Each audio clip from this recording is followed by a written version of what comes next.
Waraabon irraa bu'ee qeeransiin irra bahu bineensi bineensumaa tokkolleen waan naannahu nyaatamuun kiyyan oolu dheessuus waa duraan bahu humna too jabeeffadhee xiyya koo qopheeffadhee lachuutuuf irraa da'u.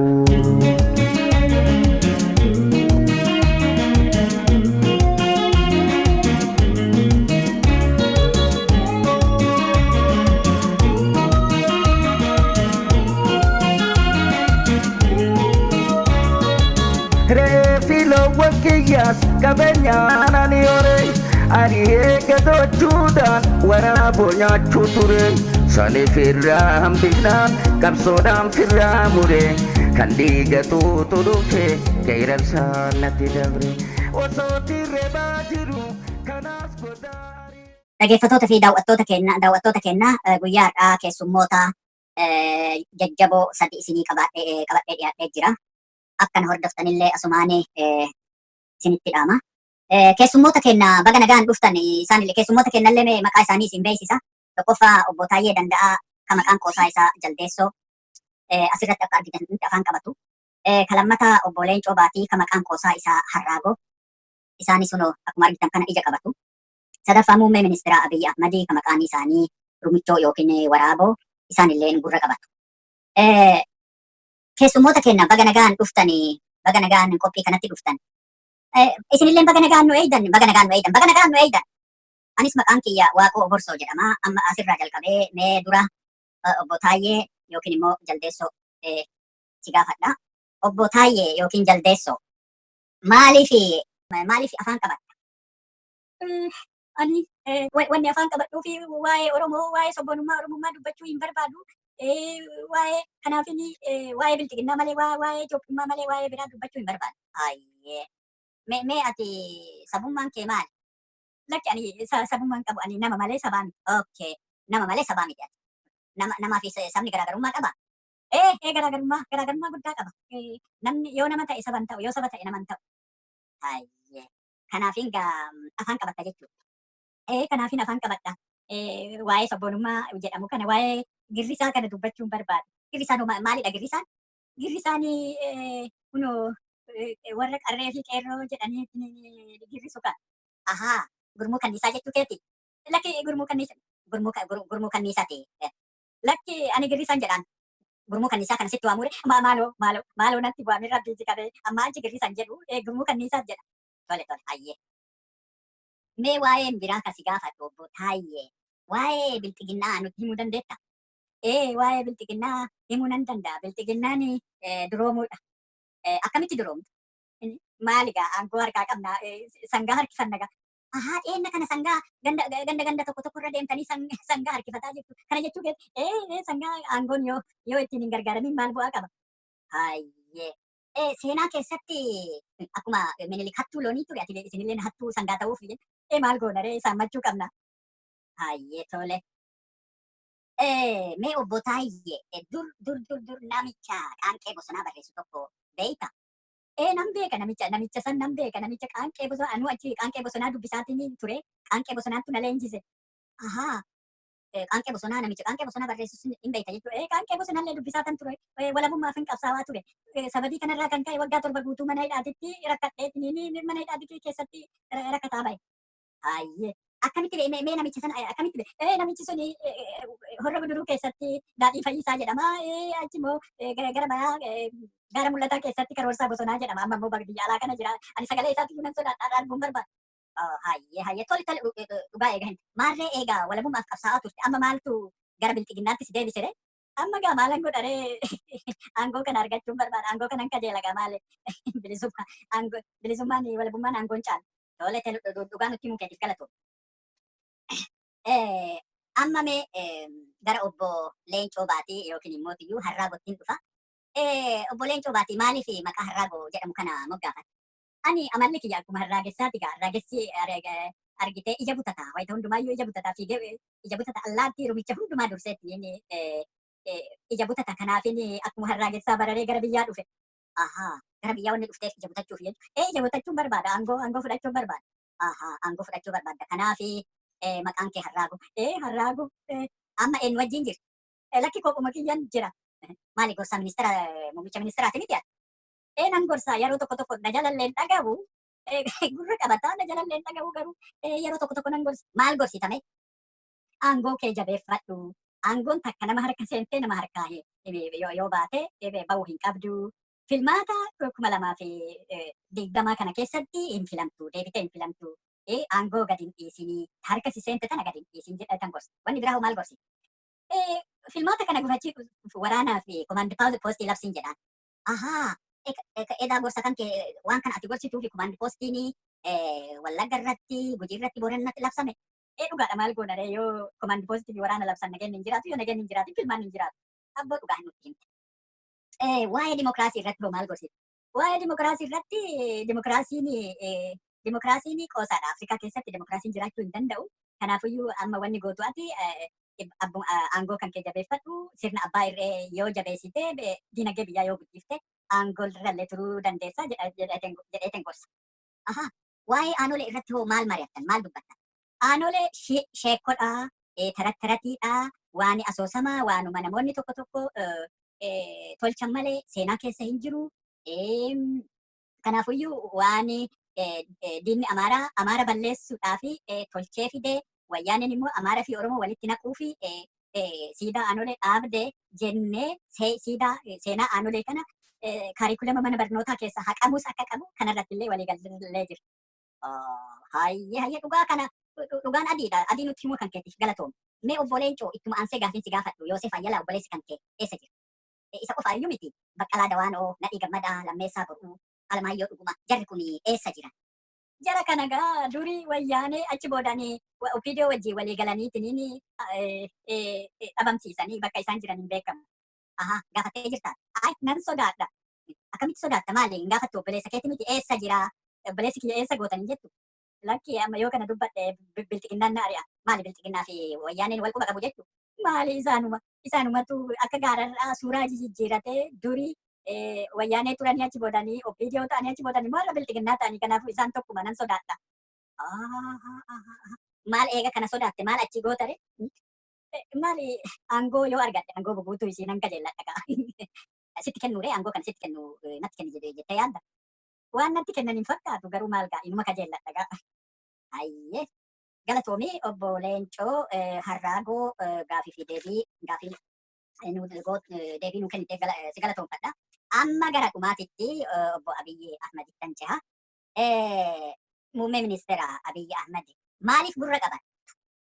Gurra ani Oromoon sodaadha. Sagalee Oromoo dhagahuun barbaadu. Oromoon jibballee nan qaba. Sodarraa kan madde. Kara biraatiin immoo Oromollee nan tuffadha. Waan Oromummaa dhagahuun barbaadu, waan sabboonummaa dhagahuun barbaadu. Kanaaf gurra qabatta jechuudha. Gurra qabatta waan Oromoo jalaa dhagahuun barbaadu. Ati eenyu ree? Ani Waaqoo Bossoon jedha. Daaqonii si jalaa dubbadhee barkanaa si jalaa iyyuu dubbadha. Daaqonii jalaa malee nama biraan dhageessu. Daaqonii jalaa malee nama biraa gorsa nama biraan fudhadhu. Nama yaada gabeelchaa qabuun ofitti waama. Yaada gabeelchaa. Maali yaadni gabeelchaa? Yaadni gabeelchaa kun waan xiqqoo ishii Oromoo keessaa fudhatanii homa nafxanyaa kaleessaa san guddisanii tokkummaa Itoophiyaa uumuudha. Gabeelchaadha. Yaada gabeelchaa qabda jechuudha. Nama keessattuu himmiyyee Minilikiin faarsuu fi jaalatuu isa ofitti qaba. Tole. Mee itti aansee gaafiin ani si gaafadhu masaraa Minilik keessaa maal goota? Maal hojjeta? Halkan guyyaa maal goota achi keessatti maal hojjeta? Wanni hojiin jalqabaa kiyyaa bocororee dhiqaa. Bocororee dhiqaa? Bocororeen dhiqaa. Maali bocororeen? Bocororeen bashoodha. Bashoollee nan qayyisaa yeroo. Maali abbaan kan kee bashoo dhiquu dhiisii maqaa na balleessitaa jedhee sitti seeranne maaliif bashoo qayyifta? Bocororellee dhiqaa, bashoo qayyisaa, luchellee irra diddiba. Kanaafiyyuu kana dhiisu suusii natti ta'e. Kamtu irra wayyaadha? Sadeenuu tokkuma garuu garuu bocororeen irra mi'aawuun oolu. Kanaafuu suusii sitti ta'e jechuudha. Akkuma Itoophiyummaan suusii natti ta'e bocororeen bashoo fi lucheenis suusiidha. Hayyee. Kabiraa wanni gootu maaliin? Kabiraa dekeraa dubbisa. Dekeraan dubbisa. Xunqaayii jechuudha. Xunqaayiidha. Xunqaayii miti lakki dekeraan natti dubbata. Dekeraa inni ufaatu sitti dubbata. Minilik tokkoffaa Minilik natti dubbata. Itti aansee Haile Sillaasee natti dubbata. Mangistuunis yeroo tokko ni dhufa. Mallas immoo Achuma boolla keessa iyyuu na sodaachisa garuu inni illee natti deddeebi'a. Tole minilik mee yoo minilik hin dubbiftu ekeraa minilik hin dubbiftu maal haasoftu maal waliin jettu? Ani kaleessa minilik akkana naan jedhe ani kaleessa Itoophiyaa kana cabseetan meeshaa waraanaa biyya Awurooppaa irraa fudhatee Oromoo qoqqoodee itti duulee sanyii lafarraa duguugee akka Oromoon jiilu aanol irratti harkaa fi harmallee muree calanqoo irratti illee dhiiga akka bishaanii dhangalaasee kanaafuu atillee amma bakka kiyya akaakayyuu kiyya kanaaf seenaa kiyya deebisuu qabdaa jennee kana hunda waliin mari'ata. Okay, tole. Mangistuu wajjin hoo maal mari'atta? Mangistuun illeen inni illeen akkuma kiyya ta'inaan jedha ani ati waraana ati koloneela akkuma kiyya koloneela aangoo kan kee jabeeffadhu warra si mormu hundumaayyuu mana hidhaatti guri fixii waraana labsi achi boodan irree kan kee itti agarsiisinaan jedhe. Kanarratti walii galtan jechuudha. Kanarratti walii gala. Mallasiin hoo maali mallasoo yaada akkamii qaba? Mallasaanis qaruuteedha. Mallasaanii wanni inni jedhu Oromoo fakkaadhu abbaa gadaatii ofiin jedhii afaan Oromoo dubbadhu achi boodan security ani si tolche kana jajjabeeffadhu agaazii kanallee hin dagatini kanaafuyyuu command post labsi waraana labsi. Ahaa kanaaf Wallaggaa fi Gujii Boorana irratti waraana labsitanii command post ijaartanii. Kana gaa maal kana goonu malee filmaata akkuma 2020 kana yoo gufachiisuu yoo hin danda'in aangoo irraa fudhatan. Hayyee aangoo sirraa fudhatan. Kanaaf akkas goota jechuudha. Hayyee mee waliigalatti amma isin gaafadha. Waliigalatti wanni ani isin gaafadhu. Atilleen ka ija qabattu harka kee ijarraa fuudhu.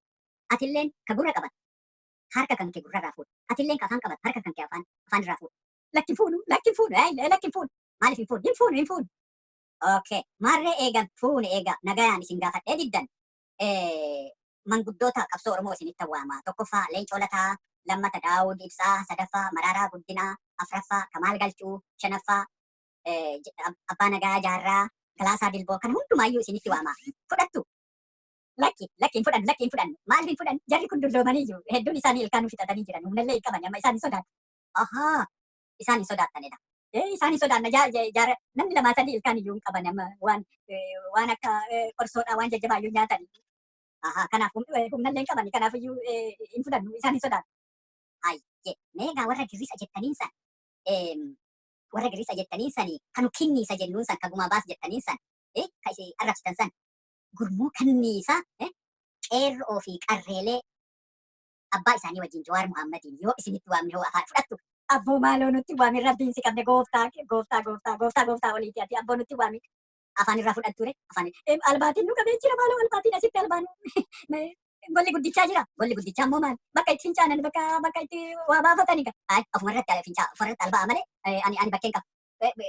Fudhatture ka afaan qabatu afaan irraa fudhatta harkaan ija qabatu ijarraa fudhatta ka gurra qabatu gurrarraa fudhatta. Nutti waami malee gooftaa keenya nutti waami malee hin fudhanna. Hayyee galatooma. Hayyee fudhanna. Tole waliin fudhannee jiru. Dhaggeeffattoota keenyaa gaafii fi deebii keessummoota keenya sadee wajjin goone tokkoffaa obbo Taayyee Danda'aa Jaldeessoo yookiin Rumichoo, lammata obbo Leencoo Baaxii Harraaboo, sadaffaa muummee ministeeraa Waraaboo kana wajjin gaafii fi deebii akka goonee xumurree jirra. Anilleen Waaqoo Oborsootii nagaan jiraadha. Waraaboon irraa bu'ee qeeransiin irra bahu bineensumaa tokkolleen waan naannahu nyaatamuun kiyya loolu dheessuus waa duraan bahu humna too jabeeffadhee xiyya koo qopheeffadhee lachuutu ofirraa da'u.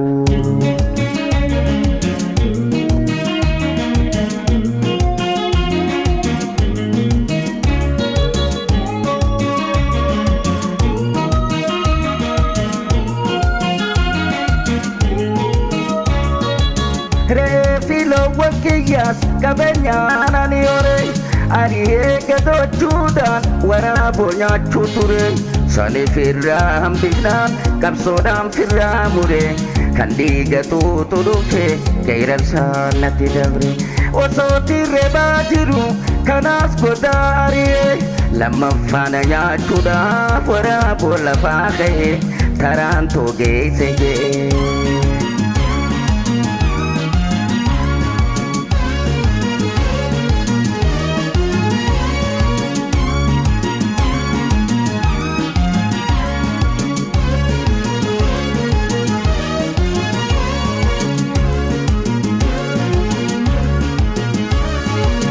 waraabonarraa bu'ee qeeransiin irrabbahu bineensi bineensumaa tokkolleen waan naannahu nyaatamuun kiyyan oolu deessuus waa duraan bahu humna too jabeeffadhee xiyya koo qopheeffadhee lachuutu ofirraa dha'u.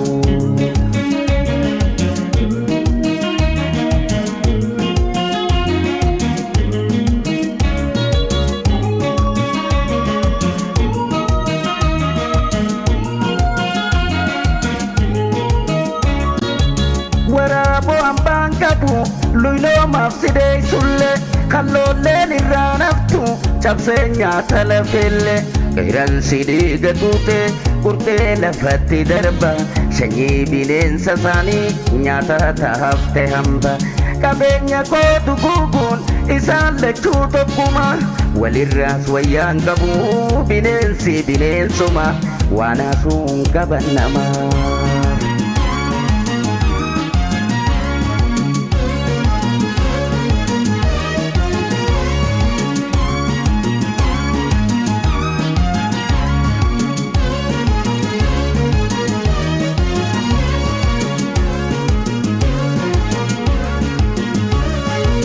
waraabonarraa bu'ee qeeransiin irrabbahu bineensi bineensumaa tokkollee waan naannahu nyaatamuun kiyyan oolu deessuus waa duraan bahu humna too jabeeffadhee xiyya koo qopheeffadhee lachuutu ofirraa dha'u.